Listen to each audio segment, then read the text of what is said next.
Géopolis Télévision, dans les profondeurs de l'économie africaine. Tout de suite,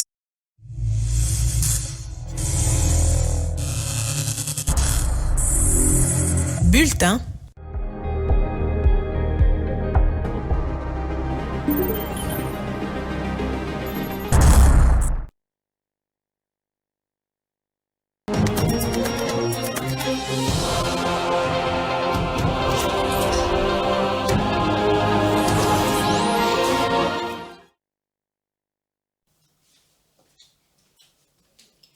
Il est temps de vous informer, Madame, Messieurs, bienvenue dans ces 13 heures.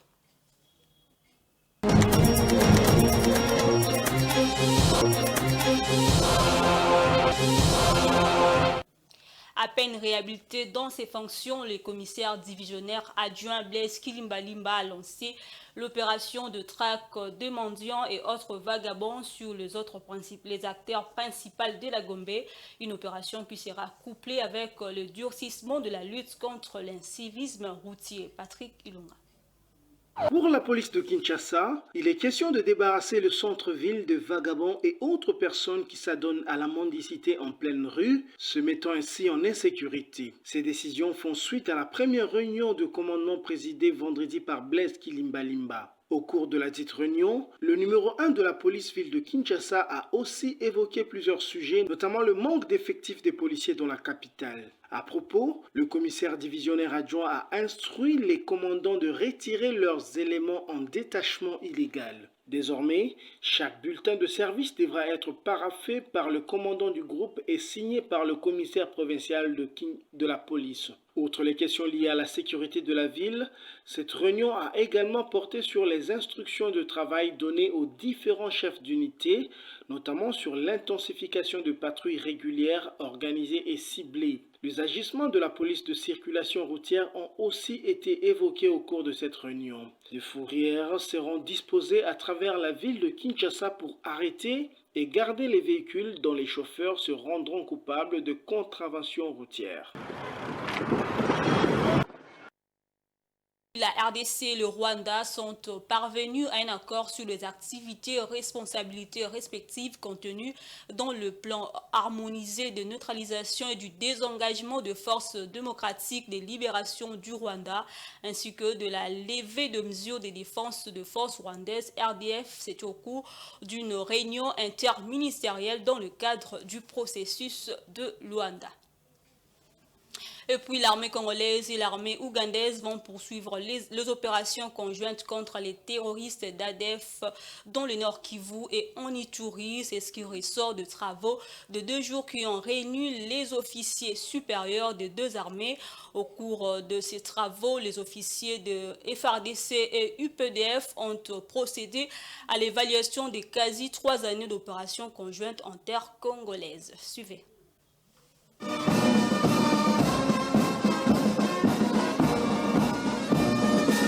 Les forces armées de la République démocratique du Congo et les forces de défense du peuple ougandais ont évalué du jeudi 10 au vendredi 11 octobre 2024 les opérations conjointes Shuja contre les terroristes ADF à Kinshasa. Plusieurs réalisations ont été enregistrées depuis le début de ces opérations conjointes, a indiqué le lieutenant-général Kayanja Mouanga. Après l'évaluation de Kinshasa, les conclusions des travaux ont été présentées le même vendredi au général d'armée Chiwewe Songesa Christian, chef d'état-major général de FARDC en présence de l'ambassadeur ougandais en RDC. Il ressort de ces conclusions la nécessité de poursuivre la traque des terroristes ADF, MTM, ISCAP, conformément à la volonté des chefs d'État des deux pays de ramener la paix aux populations de la région, a indiqué le lieutenant-général Ichali Gonzanduro Jacques, chef d'état-major général adjoint des FARDC en charge des opérations et des renseignements. Signalons que cette rencontre évaluative fait suite à celle du 30 septembre au 2 octobre 2024 à Fort Portal en Ouganda.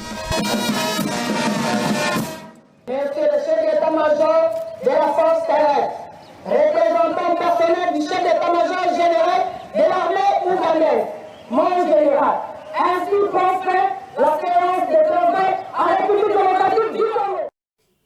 Et pour finir, l'OMC a publié une mise à jour de ses perspectives de croissance pour les commerces mondiaux. Le nouveau chiffre revoit à la baisse les prévisions d'exportation de l'Afrique, mais souligne une tendance positive pour le commerce interrégional. Rachel Misenga pour le détail.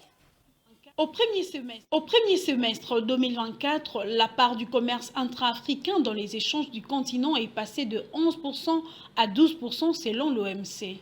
Cette progression contraste avec une baisse de 5% des importations africaines sur la même période. Bien qu'elle soit faible, cette croissance intervient dans un contexte où les efforts pour stimuler les commerces intracontinentaux commencent à prendre forme avec l'opérationnalisation de la zone de libre-échange africaine. L'OMC a également révisé à la baisse ses prévisions pour les commerces africains en 2024.